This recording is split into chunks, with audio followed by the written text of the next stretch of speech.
I have a business that no one on a podcast has ever discussed. It's literally the first time this has probably ever been talked about on YouTube or in the audio format. I'm breaking grounds here.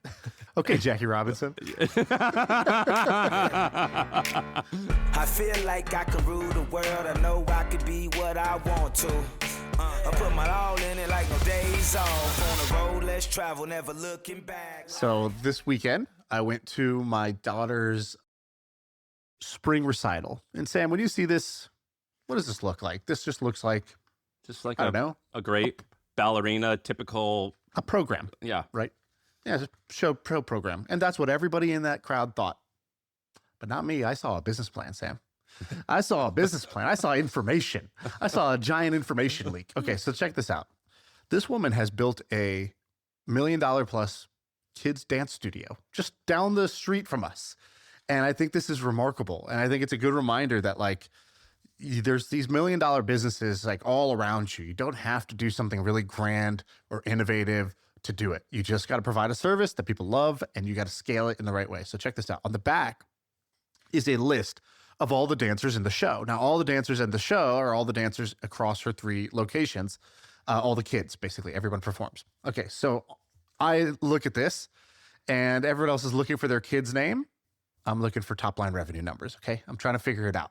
And so I see, all right, each of these columns is about 50 names. There's 6 columns. Okay, we got 300 kids at this dance show. How much does it cost? I know that we pay something like $250 a month to be a part of the dance studio. And this is the spring recital. So immediately my head says, all right, we're doing at least spring and fall. Might even be doing 4 recitals a year. I'm not sure. I had just bought the tickets to this recital, so I know that in addition to the $250 a month membership, you're going to be paying for the uniforms. You're going to be paying for tickets to watch the show. Of course, every single parent is going to watch their kid at the thing. In fact, we brought grandparents with us and a few extras. But you look around that theater, it's totally sold out, standing room only. I know a mom who was in our class who she did not log on to buy her tickets right away, and therefore only got 2 tickets and got them in the back. And so she kicked her husband out of the 2 tickets and was like, hey, tell your mother, she got her mother-in-law to come with a walker so that they could go sit in the ADA seat. That's how vicious the competition is for these. The demand is insatiable. Okay, so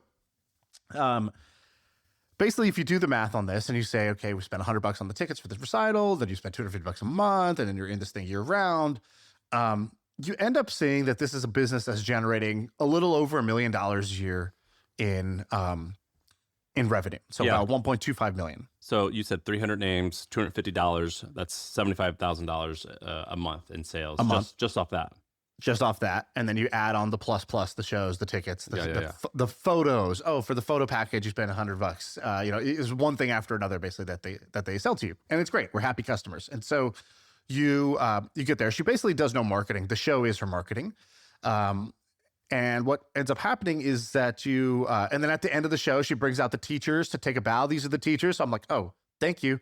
Now I see the OpEx line. We got 7 teachers here? Okay, cool. 7 teachers. Got it. And so I'm trying to figure this out. Okay, so I'm pretty sure that this dance studio is netting somewhere between $500,000 and $700,000 in EBITDA every year.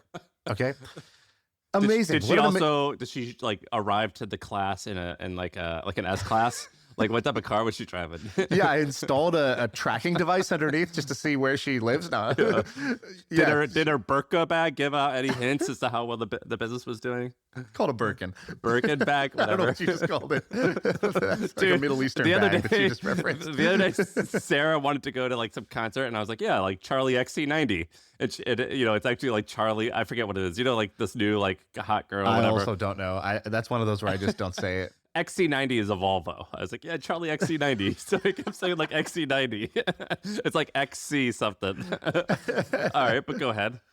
So I just thought this is inspiring that this local service, dance shows for little kids, our dance classes for little kids, scaled to 3 locations can be, such a great business for somebody. And they're basically kind of found that sweet spot of doing what they love. She's been doing it for 25 years now. She's an institution locally, has a great community of people around her, and is making people happy, making families happy. And I've just been seeing this everywhere. All right, let me show you something interesting. I was just talking to this guy, But have you ever heard of Goldfish swimming classes? No. It's a franchise that I'm pretty sure does about $600 million a year in revenue. Wow. And it's a children's swim class. And it was one of those things where he was talking to me. He was basically, I can't reveal too much, but he was like, I quit my prestigious job because I want to get into the swim class business. You know, everyone's like probably giving this guy the same like look of like, but you're throwing it all away. And I kind of like was like, all right, tell me more, because I'm sure there's like there's a story here because you worked in finance. Like, you're not doing this to feel good. Tell me more. And he started breaking down the economics of this Goldfish chain. And he was saying something like each location does like 2 million in revenue, and they have something like 300 locations. Yeah, I'm on their site. They got a lot of locations. I don't know about 300, but they got a lot. It was something insane like that. And it was another one of those things that was just like hidden in plain sight. But I have a hidden in plain sight business, not hidden in plain sight, but a business that like no one on earth has, no one on a podcast has ever discussed. And this is going to be the thing I'm about to talk about. It's literally the first time this has probably ever been talked about on YouTube or in the audio format. I'm breaking grounds here. Okay, Jackie Robinson. Yeah. Is there a Hall of Fame for things like these? Because I would be in it. All right. So I just slacked you a URL. Go to dysbuilders.com. So you're on this website. Let me tell you a story really quick. You know how the Amish are famous for creating amazing furniture? Mm-hmm. I wanted to buy like a bed for my kid, and I wanted like an heirloom quality bed where I was like, man, I wish I had my bed from when I was a kid, my crib from when I was a kid. How cool would it be to give my daughter a bed that I can, reuse for all of our kids, and eventually one of them can let their kids do it. So my grandkids have my bed. So I was looking up Amish furniture, and I came across this website randomly because I got interested in the Amish like craftsmanship. Now, this website, it's a dysbuilders.com. I think they make homes. Scroll all the way to the bottom where it says contact and read to me the email address that you see. dybuilders@ibyfax.com. Okay. So I noticed, this is just one example because it was easy to see, but I noticed on many of these Amish websites, when I was looking at how to like place an order, I had to email like, Amish furniture at ibyfax.com. There was all these really weird URLs that I had to email to fax, and I got really curious. So I want you to go to ibyfax.com. It says, send and receive emails with your fax machine. So I was seeing this, and I got a tip from one of our listeners, Andy Allen, and he emailed me this, and it was just all coincidence that like 6 months prior, I was like wondering what this was. So let me tell you this, the background of this. So if you're Amish or you're Mennonite, a lot of them are very entrepreneurial, and they work with the outside world. So they make furniture that they sell to, people like me. They have websites. However, according to their religion, they are not allowed to use certain technology that's considered individualistic. So looking down on your iPhone or sitting down in your home and staring at a computer screen, they think that it either things either bring them closer to God and other people, or it takes them away. And they feel, according to their rules, that like looking at your phone and using the internet brings them away from other people.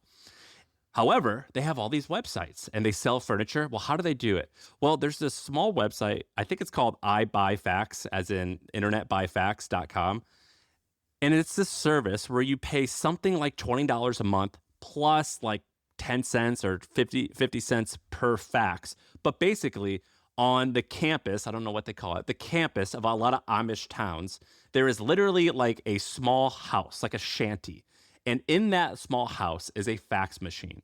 And if you're an Amish guy running a website and you want to see how your orders are doing, or somebody emails you and they're asking a question about a bed frame and like, can you do this or can you do that? They go to this fax machine and this phone they have in their small box, which I have a photo of, by the way, in our document. But it's like literally a tiny, tiny little It's like a little outhouse where you make the call and you talk to your customer, but you have to use iBuyFax. And so the iBuyFax service, what they're going to do is they're going to collect all of your emails, and they're going to This photo is outrageous. It's outrageous. It's like an outhouse. It's literally It looks like a phone booth / porta potty. It's in the middle of the road, and on the wall is just a tiny phone, like a phone with a cord. Yes, and so that's because there's not even a fax machine. Where's the fax machine? So some of them have fax machines, some of them have phones, and so I buy fax. They'll either call you and be like the middleman and answer the questions like, hey, Linda at gmail.com, she's in this place. She wants to know, can you make a bed like this? Or Dave wants a child's bed, but he wants it to be in this color. Can you do it? And they'll reply, and they'll either handwrite the reply and fax it back, or I Buy Fax has people who they say that they will actually, you talk to them and they'll be your middleman. And another thing that they'll do is, let's say you want to buy something off eBay, or you're trying to figure out what the price is of a certain farm equipment. You can ask I Buy Fax, please tell me, how much it would cost to buy blank on eBay. And they'll reply back by fax or telephone answering your question. And so this way, the Amish can do business with the rest of the world, but aren't breaking their rules. And this website that I found, it's used on all of the websites. So if you look at Amish furniture, if they're like really OG Amish, a huge percentage of them are using this website. And the Amish community, it's not tiny. It's about 400,000 people. And they are like very entrepreneurial, like, 'cause that's like part of like the religion is to be like self-reliant, or part of the community rules is to be like self-reliant. And like Amish furniture is definitely like a well-known thing. Amish crafts of all types are a well-known thing. And this guy who emailed me, he goes, I own a business that buys and sells wooden pallets. And in particular, we are based in Pennsylvania. And so we work with mostly Amish people. And whenever they communicate with us, which we work with a lot of them, they only communicate with us by ibuyfax.com. And they're all using this website. And this website, here's where it gets kind of funny. I looked on LinkedIn. I can't find too much about any of the background on it. And I'm not going to blow this guy's spot up too much, so I'll only say his first name. The owner, his first name's Jamal. And so in my head, I'm like, and he lives in New York. I'm like, is there a brother who just came up with the brilliant idea to create an Amish faxing website? And is this like how we share the world?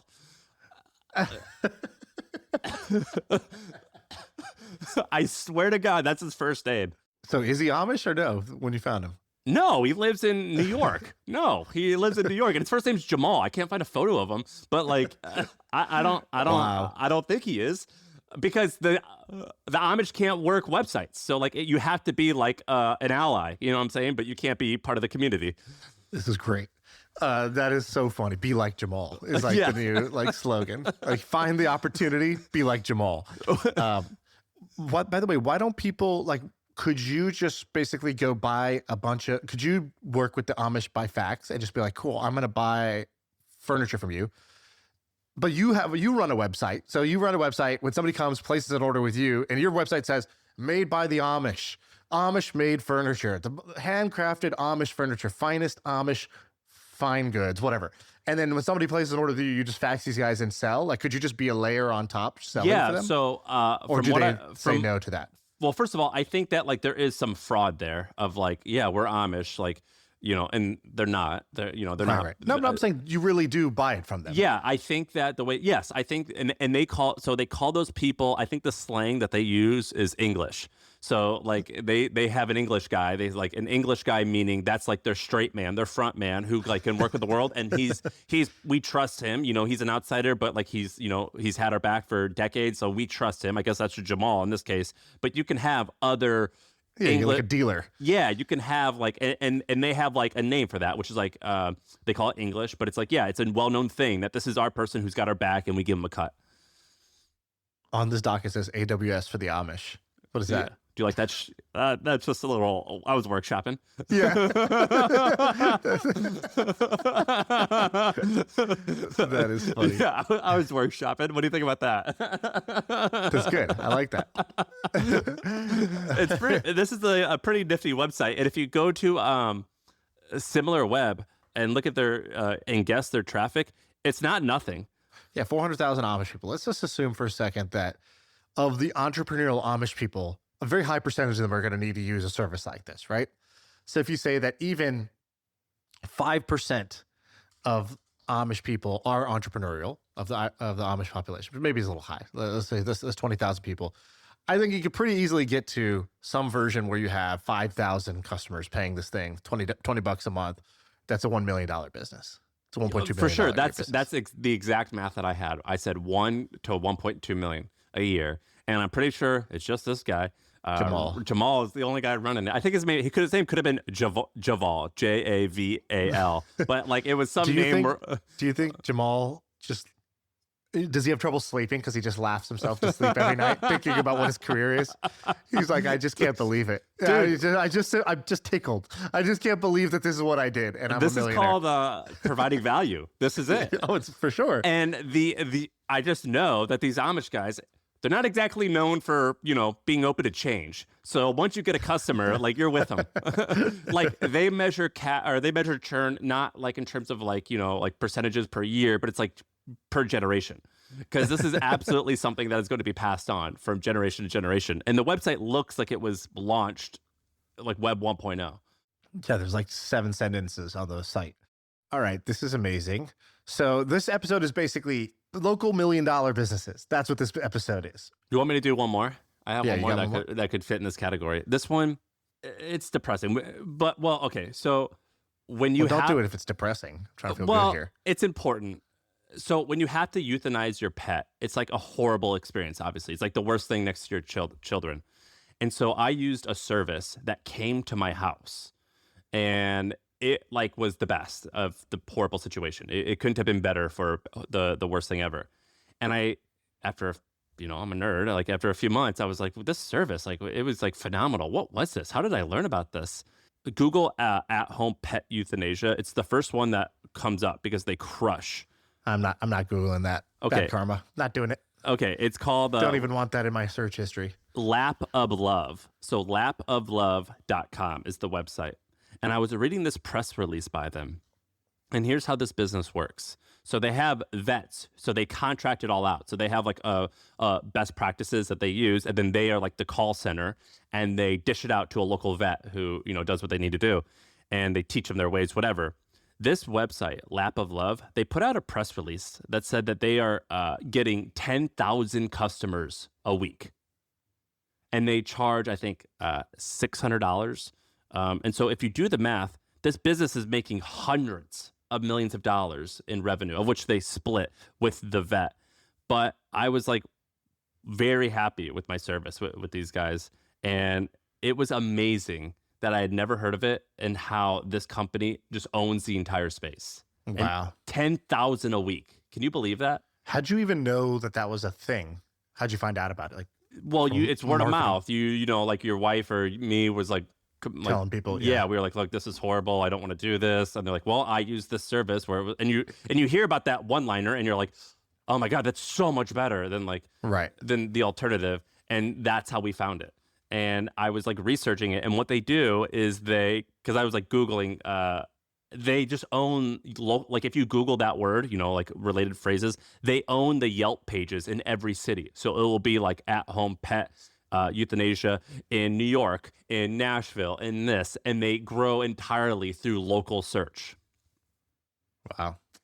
That's a crazy business. It's a crazy business, isn't it? It's a crazy business. And so and they said how much... 10,000 a week, you said? Sorry, I got confused. 10,000 a month. So they handle 10,000 a month, and it costs anywhere from $500 to $1,000, depending on a variety of things. But isn't this wild? And it is like, this is another one of those services where it sucks, but like it's incredibly necessary. And I was amazed at how large this was. All right, here's another one. Under the radar business that just crushes with local businesses. I saw this guy, Tane, on Twitter talk about this. He said... Who? I don't know how you say his name exactly. Don't make me say it again. Okay, sorry. All right, so... I just found out I've been calling my piano teacher Steven, and his name's Vinny for like the last 2 months.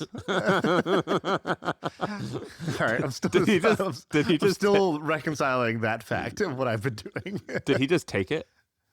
Well, I didn't say it often, and I say it fast because I was a little unsure. But dude, I was slow. Saying the word Vinny slow does not sound like you're saying Steve, or saying the word Vinny fast does not sound like you're saying Steven at all. I'd be like, all right, say bye to Steven. I like tell my daughter to say bye, and then she would say bye, Steven. And I'd be like, oh my God. His name's Vinny. Blame her. Listen, honey, you're going to learn an important lesson today. It's called taking one for the team. I need you to tell him to say out loud the following words today. All right. So there's this business called Taro. And Taro, his tweet was, today I learned about Taro, a $100 million company that routes phone orders from Chinese sushi and pizza restaurants in the US to call centers in the Philippines. And so what it does is, what these guys did was, these two brothers, back in 2015, they start this business and they're basically like, hey, we'll help local businesses take orders over the phone. We will be your phone staff. So your staff is busy. You don't want to have somebody on the phones or just constantly interrupting their workflow. We'll just take the call and then we'll put the order into your system. And so they started doing that. They basically service 3,000 local restaurants in the United States with phone ordering. And they basically are like, cool, like we'll do this for 10% cheaper than your labor costs if you do this yourself. And by having phone ordering, you're going to get an extra 10 to 20% of revenue that you wouldn't otherwise get. Simple proposition, right? Get more revenue and I can do it for you at a lower cost than you could do this for yourself. And by the way, nobody cares who picks up the phone to take this order. They, as of this year, say that they reached a $100 million run rate. And how do you spell it? TARRO, and it stands for Technology All Restaurants Run On. It's the Adidas of online phone ordering. And is this bootstrapped? I don't know if it's bootstrapped or not, but it could be, because this is the type of business you could definitely bootstrap. It's like a heavy cash flow business. Well, now it says that it's AI-powered phone ordering. Does that mean that they don't use Filipinos anymore? I think both, right? So I think it's basically... Is AI a name of one of their workers? There's Alfred Ignacio over there. Yeah. He's powering all your orders. It's both. So I think there's funny things happening with AI in call centers. So there's like AI tools that will change the accent of the person. So they, you call somebody, they're in India, but their Indian accent gets remixed on the fly using AI. So it sounds like he's Steve in Wichita. And so that's like one tool that all these guys are using now is like the AI doesn't take the order, but they just change the accent so that you have an American accent. What's that called? I don't know. There's a few companies trying to do that. So there's accent changers. There's AI handles just, let's say, 50 to 70% of the routine things, and then it routes to the human in the sort of 30 to 50% of calls that couldn't be solved with AI. So like basically AI makes their call center need like, half as many people as it did before. And that the rest is just profit that just falls to the bottom line for them. So there's some cool stuff happening with that. It's actually kind of interesting to track call center stocks to see what the market thinks is going on. Like, are they going to be extinct? Like, is call centers just going to go away? Are they actually going to survive but become much more profitable because now they're AI powered and they cut a lot of their human costs? It'll be interesting to see how that plays out. Yeah, what happened Interesting, to that? To the most boring person on earth, I guess. What happened to like the NBA playoffs are on? I guess that's probably more interesting. Yeah, but if you're like listening to this podcast, you definitely might be in that category of people who are this boring. What's like I think Coachella was last weekend, and I only was watching the live stream of the Berkshire Hathaway conference.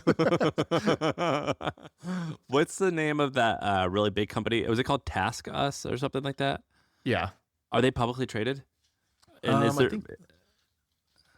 I think they are.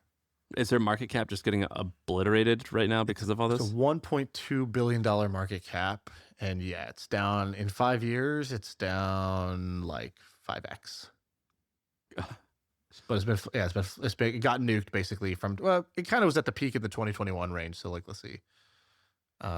It basically went public right at like the peak of the market, like September 2021, and then has just been down since then. I have gotten, oh yeah, you're right. So it's a bunch of stuff. Yeah. Dude, by the way, I just invested in this company. I think you might actually be an investor. Are you an investor in owner.com? Yeah, he's cool. That thing is crushing. It's crushing. This business owner.com is kind of amazing. So what they're doing is they go to restaurants across America and they're basically like, hey, you you need software, you hate your current software, you're using 15 different tools, use the owner system instead. Okay, that's actually like not that new of a pitch. You know, there's other companies that have claimed to be like, oh, we're an all-in-one, or we have the best point of sale checkout system. And these guys have just got it like really, really right because they're growing incredibly fast. And so what they do is they go to a company and they're like, hey, look, today, if I Google, there's a great case study on their website. Like, if your case study is good, this is when I decided to invest. I was like doing like the diligence on it, and I watched their case study. And most case studies on business websites are awful, god awful. I watched it and I was so thoroughly convinced. And I just thought to myself, if they do their case studies this well, imagine how they're doing like the other important parts of their business. Because this is like, the sort of like the thing that's a kind of a throwaway for most businesses. And they're pretty poor at execution. So it was this dude who was a pizza shop owner in somewhere, maybe Pennsylvania or somewhere like that. And he's basically showing, he's like, look, if you Googled my pizza shop's name, if you Googled like whatever, like Town Slice Pizza, Pennsylvania, the first result is Slice. The second result is DoorDash. The third result is like all these other companies are stealing like people are searching for me. They're not searching for DoorDash.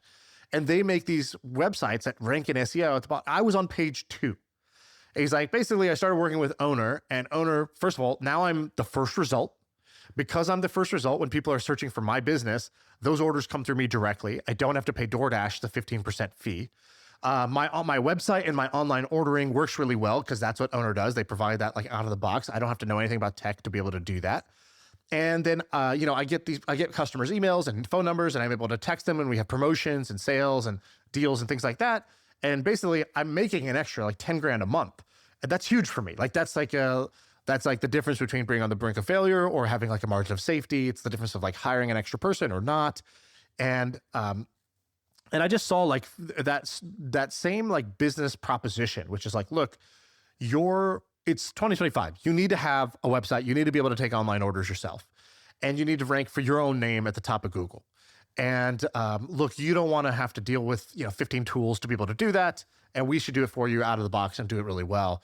And this business is scaling very, very fast right now. Very, very impressive growth. And this guy seems like one of those founders that's kind of like high octane. I don't know him super well yet, but just seems very, very high octane. I'm pretty sure. The intro I got to him was someone said, this is the best company I've ever invested in, and this is the best founder I've ever invested in. And I was like, are you just saying words, or like, do you mean these words? And he's like, I mean these words. He's like, I could be wrong, but I mean them. And I was like, wow, that's a hell of an endorsement. The way that I invested in him was way less fancy as yours. Jason Lemkin was like, he's the best. And I just said, okay, in.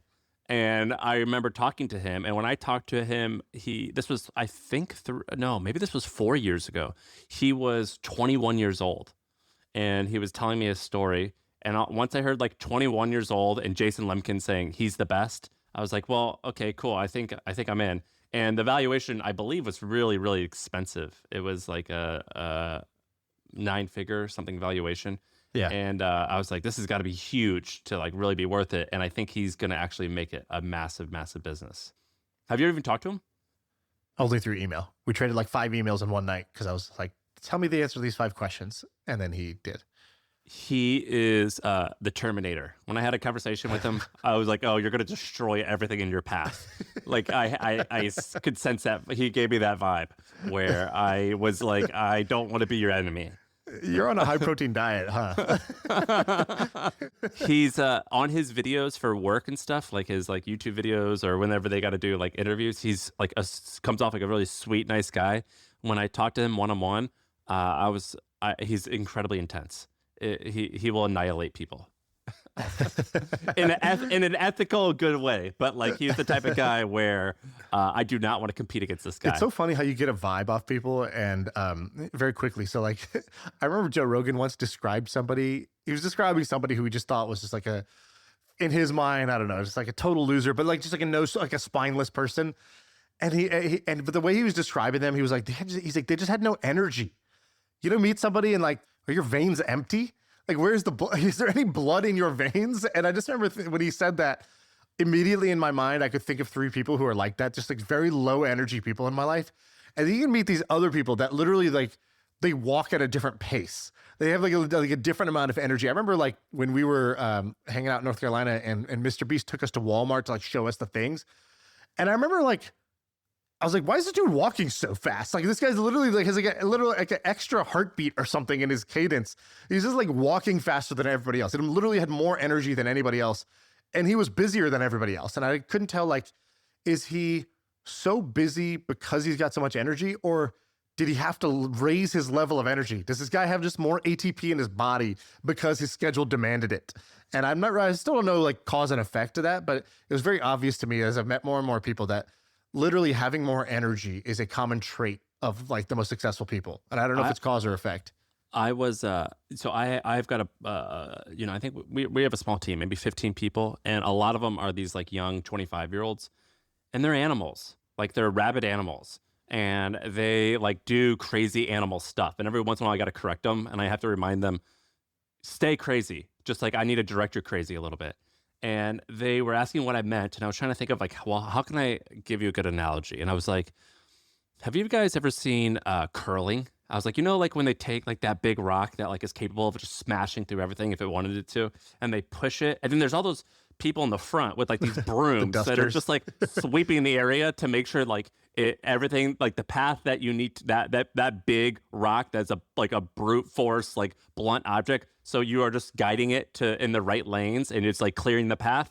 I was like, I'm the broom and you're the rock, and we're gonna push you down this lane, and I just need to be in front of you constantly, like clearing the space. And if I'm ever not clearing the space for you, or I need to reprimand you, it's just me kind of saying like, hey, I need you to go like in this direction, but you need to continue being like this brute force rock. Be the rock. Yeah, that's just gonna like smash through stuff, and it's just our job to like change directions every once in a while. But I need you to like stay what you are, and that is when I know I've hired the right people. Is when A, I feel like that, and B, sometimes I feel like I'm intimidated by them. Like, have you ever hired someone and you're like, I want to keep you happy because if you go like if you go work for someone else, it's gonna be bad news. Or you like almost get intimidated. Have you ever had someone who you hired who you're intimidated by? I mean, I don't know if intimidated is the right word, but I think I know what you mean. Like FurCon was like this. Like immediately I was like, oh, whoa, okay. So there's no yeah, but. It's like, yeah, he's super smart, but he doesn't know anything about business. No, actually he does. Yeah, but he doesn't, he doesn't work that hard. Nope, actually he works way harder than everybody else. So it's like, wait. There's no buts. It's just super smart and works super hard and is like well-rounded and knows enough about the other stuff to get it right. It's like, holy shit. Okay. And I would say the biggest thing is like their self-assumption. So how do they carry themselves and how do they think about themselves? You hire a lot of people that want to fit into your company, or they want to defer to you, or they defer to your judgment. And every once in a while you hire somebody that doesn't want to do any of those things. They come in, they see broken stuff, they want to fix it. They don't think what you were doing was right. They just, if it's good, they think it's cool. If it's broken, they think it's broken. Like that's it. They don't think that anybody else is more qualified in the company to do it. Like they think they could do it themselves. They don't think that there will be an employee forever. Like they're like, cool, I'm here right now. There's a partnership. And like, eventually I'm going to be doing my own thing, or I'll be, in the leadership of this company. I'll have more equity in this company than I have today. Like there's some people who have a confidence about themselves because they have a certain self-assumption. And for the it's people a self-fulfilling listening, prophecy, you know what I mean? FurCon was the guy who worked with you at Monkey Inferno, the incubator, and he previously helped start App11, which is a $100 billion company. But between App11 becoming a $100 billion company and him starting it, he worked for you, and it wasn't like a clear runaway hit for a minute, but then it did. And App11? Right, it wasn't like a clear hit. App11 was already a runaway hit when he left. Got it. So he knew it was a so winner. Then what the hell was he doing working with you? Or maybe it had not paid out yet. Believe it or not, he doesn't care. I don't know if I think I'm a not in that category. Because I was there when the money hit. Oh, got it. Okay. He was still working on our beta release of our app that had 400 users, and he was up till 3 a.m. that night, and he couldn't have cared less. And nothing changed between going from, whatever, normal person to being worth, 9 figures in an instant. Nothing changed. Nothing. Well, it was I remember- unbelievable. And I remember even telling him, I said, look, man, I was like prepping him like a psychologist. I was like, look, man, it'd be crazy if nothing changed. I understand. We got to figure out like how are you just going to want to retire? Are you going to are you going to lose that edge? Is it going to be temporary? You want to take some time, just go on vacation and enjoy it? Like, I was like, it's hard to walk into an opium den and not get high. I was like, it's hard. It would be like, I think kind of crazy to assume you're going to get massively, massively rich, generationally wealthy, like in the next few months, and that nothing changes. And then he was like, cool analogy. Can you get out of my way now so I could just do what I was doing? And I was like, all right. And then nothing changed. It was amazing. I think I like walked into the office one time, like after, or what happened? I think at this point I knew that he was like wildly successful. And I saw him like, I don't remember exactly how it was, but I had this feeling like he had his hat turned around on the backwards of his head, and he had like a screwdriver in his teeth, and he was like behind the TV, like installing a what was that thing called? A Raspberry Pi? Yeah, he was like installing this like computer chip to like the TV, and I was like, Furkan, what are you doing? And he was like explaining to me like how it'd be cool because this Raspberry Pi thing is like a computer, so he's turning the TV into the computer. So and then the things that he wanted to do, like there was a handful of like amazing things, and then it really kind of boiled down to like, isn't this cool? And I was like, yes, it is cool. And I remember I was trying to justify him, like, but why are you? And then he just kept going, but it's cool. It's cool. Don't you think it's cool? And I was like, Right. Yeah, you're right. That's actually the best reason why you should be looking like a mechanic and like doing this. And it was like, we were doing one of our sessions. It was at like 8 p.m. at night. That sounded different than how I meant for it to sound. But we were like talking about business at like 8 p.m. at night at your office. And he was like there, like installing this like Pi into your TV. Yeah, yeah. And the funny thing is when Furkan joined the company, this is a good lesson, I would say, because it could have gone either way. So Furkan builds App 11. I think App 11 at the time when he left was maybe like $100 million a year business, but it was clear it was scaling fast. And he leaves because he's like, cool, the rest of the job is managing people if I want to stay CTO. And like, I liked the beginning when I was building stuff, so I'm going to just build stuff. So he leaves and he decides to go build, he decides to learn mobile development. So he's like, oh, I think mobile's going to be big now. And so he's like, I want to actually learn Android development. And he starts building games for fun in his bedroom alone. And he does that for a little bit. I find him there and I'm like, yo, I think you're super interesting. You should come join us. Don't be in your room alone. No fun building that way. Come build with us. So he ends up joining us and he joins us like the head of Android. And within the first few weeks, it was like extremely obvious that this guy does not fit in. First of all, he's smarter than everybody. Second of all, he works harder than everybody. He was there, like everybody would leave. Our company culture was everybody would leave around 5 p.m. Most people had kids. They would go home. He would come in at 11 and he would leave something like 11 p.m. And then he would still be on Slack at 2 a.m. And then he would come in again the next day at 11:30. And he would just do that every single day. And when everybody else would quote me a timeline, like, all right, cool, I'll show you the prototype at the same meeting next week. He would show me the prototype the next morning. And so I was like, okay, this guy, he's going to break our culture one way or the other. And you could tell the other engineers, they both liked him, but were also a little bit like, this guy doesn't come in till lunch. He, he's pushing updates at 2 a.m. and like we weren't working then, so we weren't involved with it. And, what's his deal? This guy dropped out of college. He's not like classically trained. So like, what are we gonna do with this guy? And in my head, I was like, all right, one of two things is gonna happen. Either this guy it's gonna be like organ rejection. He's gonna have to leave because he just doesn't fit. Or it needs to be that like the thing where the host takes the guest takes over the body. I was like, okay. So I went out with him one night and I remember we were at a bar and I was just like, look, this is not official, but you're going to be running this company and I need you to start building out the team the way you want it to be built. And you should work the way you want to work. Don't try to fit in because we're going to change this whole company with you kind of driving that engineering change. I was like, this is how a startup is supposed to feel. You're doing it right. And so pretty quickly, I just told him, you hire your own people and they don't have to interview with everybody else, or you don't need everybody's blessing to sign off on a hire. So they would interview them, but if he liked the person, he could hire them under his team. Were his and then hires eventually, great? He became CTO, he became my co-founder, and he became like, leader of the company. But I had to basically, like Amazon has this phrase, bar raisers. It's like you hire somebody and then they raise your bar of what good looks like. He was a clear bar raiser. And there was a part of us that like didn't know how to deal with that. And the right way to deal with it was to totally lean into it and be like, oh, that's the new normal for us. You're the new normal. You're the new bar setter of like what our engineering team should look like. Did the other people quit? Or like who won? I mean, obviously he is still there, or he was there. Well, a couple people adapted. So they were like, cool, my lifestyle is not that I'm gonna be up till 2 a.m., but I'm gonna crush in my 9 to 5 and I will work at that pace. And like, cool, you're gonna work a crazy schedule. I'm not gonna work a crazy schedule, but like, I'm here for it. I wanna work at that pace. I wanna be like that effective. And I wanna change the expectations of what speed looks like inside the company. And so a couple people became that. And then a couple people, we actually had a legacy business that was making a few $1 million a year profit. And so we spun out the rest of the team onto that business. I was like, you guys work on that company in that schedule and that pace.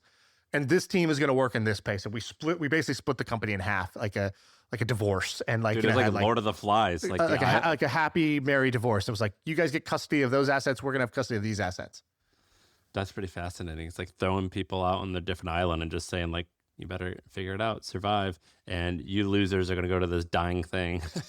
It wasn't dying. I mean, it was like, fine. It was honestly, it was what some people wanted. Some people, like, not everybody wants to like grind like crazy. And what this was a very good way to do was be like, there are two paths. You keep your same job, your salary, all that stuff. One is a certain lifestyle. One is another. This lifestyle is easy. This lifestyle is hard. Self-select. And the self-selection was very helpful. Dude, he's pretty badass. We should have him on again. Now he's got like his space in Fort Mason, I think it's called. Yeah. He's the man. We should have him on again. Yeah, of course. Love talking to Furkan. What do you think? Is that it? I don't know exactly where I want to go with this, but I just want to share this with you. So I've been trying to help certain people in my life, like either start businesses or upgrade their business, right? Like so millions of people who listen to you? No. Like my like micro, like people who I care about, you know, like, friends, so like my family. trainer, for example, my trainer today, he's got a training business where his calendar's full. He's got more clients on his roster than he can handle, but you know, he's trading time for money still. So he's not scalable. He can only train so many people per day, right? So he's doing 5-6 sessions a day. He's driving to people's locations and he's training them, but like you can't do 12 people per day, for example. He couldn't double his money if he wanted to. And he definitely couldn't do his goal, which is, you know, make twice as much money with half the time invested, like half the, you know, with double the time flexibility. And so he started like an energy drink company. He started like a apparel company. He's like trying to do these side hustles, but all of them, I'm like, dude, the beverage industry is like brutal, right? It's like a brutally competitive business to be in. The apparel business is just a brutal business to be in. Might be better just to like get another trainer. Yeah, so I'm like, hey, have you thought about getting another trainer? Or like, and in this case, I was like, what would be like an appealing version of this? Like, here's some ways you could scale. So I was like, you can start a studio.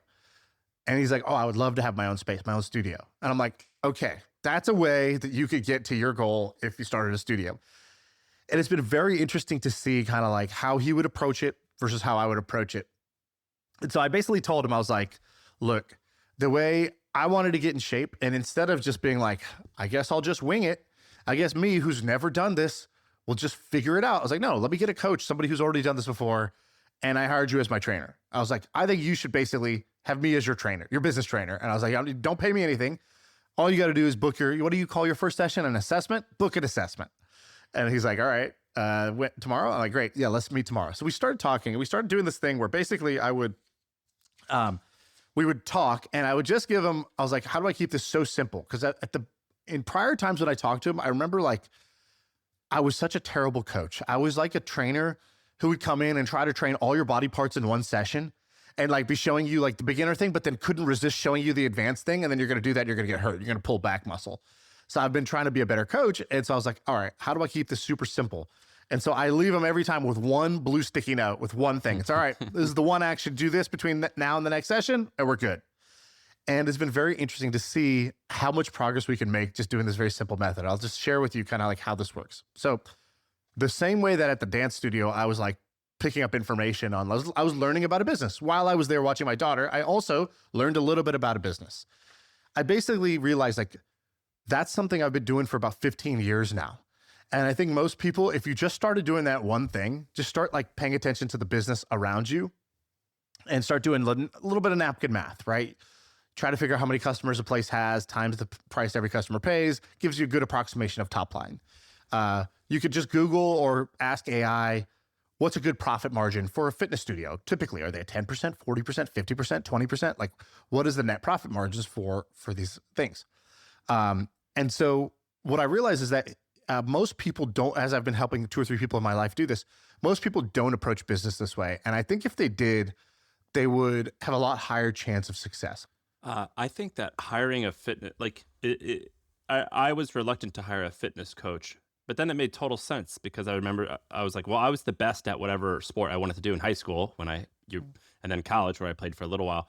When you are basically like a professional athlete, you have someone just telling you what to do every single day. You just do what they say. And I remember being so reluctant to hire a fitness coach. And then I did. And I started seeing like my body change in like 2 months. And then I was like, yeah, that works. And then I was like, well, maybe should I get a nutritionist? And I remember being, again, so reluctant to do it. And then I used my body tutor, and I was just like doing exactly what they told me to do. So I had accountability, but I also had education. They would teach me. And I just kind of hit me. I'm like, why have I always been so reluctant to pay someone money to just tell me what to do? And once I kind of let go of that, I think I realized, and I've learned this in business as well, there's a lot of creativity that you need to have. But in general, there is like a process that you can follow where in a lot of cases, you will get to be fairly successful. Like, you still have to invent stuff and you still have to like stick with it for years. But in general, just like with changing your body, it's just like, if you do these 5 things, you will get 80% to where you want to go. And and you don't need to think, you just need to execute these 5 things. And I think what people don't understand, I think you and I understand it a bit, even though emotionally sometimes we forget it. But a lot of the listeners understand this, which is business is the exact same, where there's a series of steps where you can sort of iterate your way there, just like you can with your body, with your nutrition and things like that. Yeah, totally. The way I think about it is you're going to have some rate of learning, some learning curve, right? So it might take you 6 months, might take you a year, might take you 2 years. You could definitely get there on your own. A coach is pretty much just a guaranteed way to speed up that learning curve. And that's like the first benefit you get. And then the second benefit you get is you're much less likely to quit during plateaus because the coach has some accountability. A coach has also seen those plateaus many times before, and a coach can get you through the plateau faster than you're going to get through it yourself. And so those 2 reasons, I think I have probably 5 active coaches right now. It's kind of insane. Roughly what category are they in? So you have a fitness. I think you also use my body tutor, so nutrition. Yeah, so I have exercise, and then I have food, and food coach, which is probably the one that felt the weirdest to do, and now is, in retrospect, the most obvious no-brainer of all. It's almost like a therapist, too. Food's a weird thing. It's more of a therapist than it is anything else. Yeah. It's like, I think when people think food coach, so they're giving a meal plan and macros. It's like, no. She's helping me figure out why I don't stick to any food plan or macros that I've ever set for myself in the last 10 years, and slowly uprooting those and like being in my corner along the way.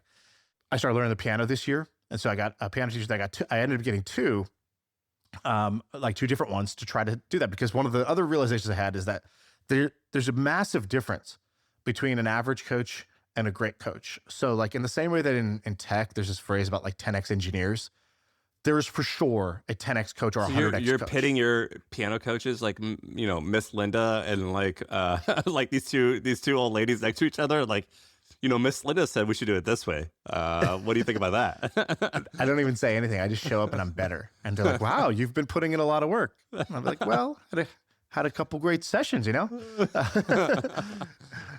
so you got 2 piano coaches. That's pretty wild. Yes. Business coach, executive coach, I don't what do you call it? Executive coach, I think is what you call an executive coach. I think those are all I have right now. I had a PT briefly for my knee rehab. But yeah, basically anything I do now, my first step is to start the same day I have the idea. That's like my rule. Oh, you want to do X? Great. Like same day you need to do something in that area. You need to go have your first session in some way, drop everything and do it. So I have this sort of like drop everything and do it rule. And then the next thing that I'll do is I'll try to find a coach because I know a coach is going to speed me up in the process. And it's like, obviously these things cost money. So you can't like always get coaches for everything, but you kind of can. Like there's a guy in our basketball league, this guy, Alex, and he's just nasty on the court. He's so good. And I'm like, wow, Alex, what did you do? And he's smaller than me. He's quicker, but he's not like, it's not his athleticism is why he's so good. This guy's just better at basketball. And growing up, I thought I was training to be good at basketball. That was like a goal of mine. It's just I never had any coaches. I didn't take it seriously. I didn't know how to train properly. And he told me this story. I was like, Alex, what were you doing differently? And he basically was like, when I was young, he's like, I didn't have any money for a coach, but I was at the gym training myself, and I saw this trainer training this other kid. So I went up to the trainer and I was like, hey, how much for a session? He's like, oh, it's like $75. He's like, oh my God, no way my parents are going to pay $75 for a session.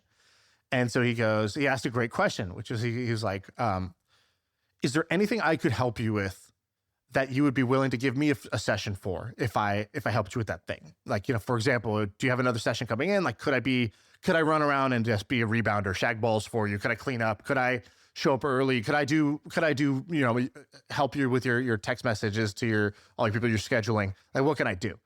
And the guy was like, all right, like, that's endearing. Fine.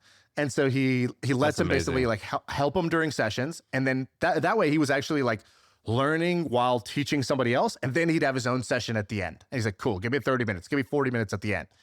And he just did that. And he got so good as a young kid just doing that. And then eventually built his own business training while he was getting trained. You know what I mean? And ended up actually turning it into a revenue generator versus just a cost for himself. Dude, okay, so I am so bought into everything you're saying. I do this as well. I've got all types of coaches. To add to it, the second thing that I do after getting a coach is I put a date where I'm like, I must perform on this date. And one of the ways that I got that idea, so like, for example, if it's like a fitness thing, it's like, I want to achieve this body fat by this time, or I want to run this race on this date, or, I want to be able to do X, Y, and Z, lift this amount of weight. It's a goal, but it's not just a goal, it's a performance. Is that what I'm hearing? I tried to make it a performance. So for example, if it's just like a 5K, I want to run a 5K in 21 minutes. That's not particularly fast, but it was hard for me. And it was just a really nice thing to work back from. So there's an end date. So I find it quite motivating. Or I want to bench this amount of weight, like on this date. And do you remember that TV show on MTV called Made, where they would teach people how to learn something in approximately 30 days? And so it was I love that show. I love that show. And so what they would do is they would take like this young woman that she was like, I want to do a backflip on a BMX bike. Or I want to win I want to be able to win a skateboard competition. Like these like kind of like crazy ideas, or like I don't remember if the backflip one always stuck in my brain. And they like hired a BMX coach, and this little girl, her whole shtick was like, she's like a prissy, cool, popular girl. There's no way she wants to do this nitty gritty BMX thing, with the kids from the other side of the railroad tracks. And she ends up doing it. And in a competition, she did a backflip on a bike. And I remember that show. We should do an MFM version of Made, where everyone it doesn't matter what the challenge, it doesn't matter what the thing is. You just got to pick a thing. It could be like, I want to go try to like meet a girl, but use their language, like in a foreign country, or like, I want to go like ask directions in Spanish, or whatever. Like I want to go enter a chess competition. Just something where it's like you have a very short amount of time and you have to hire help and you have to kind of jump off the cliff a little bit to master your skill, or just even learn your skill a bit. So for you, it would be a piano recital, or like I want to have friends over and I want to play a song for them. Right. Yeah, I think that's great. I love that idea. It's kind of like we did the My First Muscle Challenge last year. I think it's like a cousin of that. I'm totally on board for this. I did a thing once that was similar.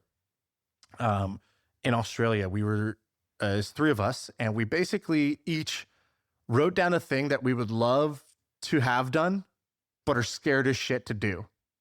So, for example, one person's was to do like perform a stand-up comedy set, like just go on an open mic and do 5 minutes. One of the guys, he had been in a long-term relationship with a girl from his high school girlfriend. They had just broken up like 5 years later or something. And he was like, I've never asked anyone out.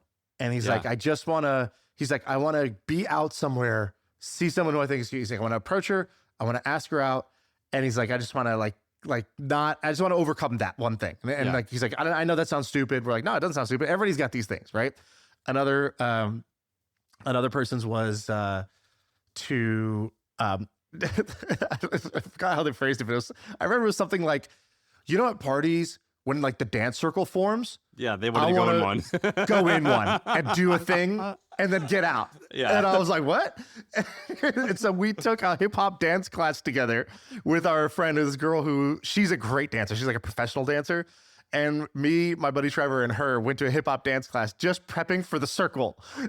Like the whole time. By the way, when you go to that class, it's two different classes. If you just show up to a class just for whatever, or you show up thinking, this is me going in the circle at some point. Yeah, it's the best, right? You're like, I'm going to Julia Stiles this son bitch and like get it. We got kind of addicted to it. We would start to make up new ones to do every few days. So it'd be like, I'm going to go for a walk right now, but I'm going to have like three conversations. Like, I don't know if it was conversations. It was like, on my walk, I'm not just gonna smile and nod. Like I'm gonna basically give a smooth compliment to like, 3 people along the way. If I notice something I like, I'm gonna say it and it's gonna go well. I'm gonna have that interaction. Or like I'm not gonna answer the question, how are you today, with the word good. Exactly. Yeah, my friend Noah Kagan used to have this thing where he was like, every single day, he was like, when I was trying to get my business going, I would ask for a discount on every single thing that I bought. He's like, I just needed to get over like the nerves and just be not afraid of confrontation and asking for things. Yeah, that's amazing. Yeah, we had a whiteboard in our living room called, it was corny name, it was Fear Nation. We just wrote everything we'd be afraid of, and then you try to cross them out. You pick one each day and you try to cross it out, or pick one every couple of days and try to cross it out. We're going to do MFM made. Instead of MTV made, we're going to have MFM made. What's yours going to be? That's an interesting question. I would need to think about it. I don't think it would be a fitness related thing because that's too easy. But I would have to pick like an emotional thing, like the equivalent of asking a girl out. I think it'd have to be dancing. Dude, that would be the worst. Maybe that would be, I would rather like punch myself in the stomach 20 times than go and dance in a circle. You're like, never mind, edit this out, Arie. We're not doing this episode. What do you think? Is that it? That's it. Amish, dying pets, FurCon. what very eclectic episode. Kids playing the ballet. Buffet you never knew you wanted. All right, that's it. That's the pod. I feel like I can rule the world. I know I can be what I want to. I put my all in it like no days off. On the road, let's travel, never looking back.